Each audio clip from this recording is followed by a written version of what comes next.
నేనేమి ఇయ్యనని చెప్పడానికి ఆయన ఇదొక ప్రయత్నం చేసినట్టు కనబడ్డది. మేమేమి అంతేనా? ఇయ్యము, మీరు ఇవ్వాల్సిందే ఉందని. ఇప్పుడు ఎవరన్నా మనం పోయామనుకోండి, ఆ, మీరే నాకు ఇచ్చేది ఉందండి అంటే మనం అడిగేది ఏముంటది కాడ. ఆ.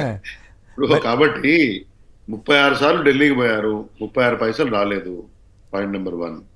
పాయింట్ నెంబర్ 2, ఇప్పటికి 2 బడ్జెట్లు చూసాం. రాష్ట్రంలో కాంగ్రెస్ ప్రభుత్వం వచ్చిన తర్వాత కేంద్రంలో 2 బడ్జెట్లు పెట్టారు. 2 బడ్జెట్లలో కూడా ప్రత్యేకంగా అదనంగా తెలంగాణ రాష్ట్రానికి ఏమి ఇవ్వలేదు. విభజన హామీలు కూడా ఇక్కడ ఏమీ చేయలేదు. నయా పైసా ఇవ్వలేదు.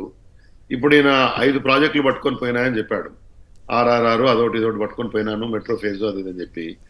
అవి ఇవ్వడానికి ఏదైనా మాట్లాడేది పోయి ఆ చర్చలే రాలే. అవి ఇస్తాననో ఇవ్వననో చర్చిద్దామనో దానికి సంబంధించినటువంటి అధికారులను పిలిపించి మాడతాననో అది ఏమీ లేకుండా వారం నోట్ ఇచ్చిందంటే ఏంది basically? It is insulting the chief minister of the concern state.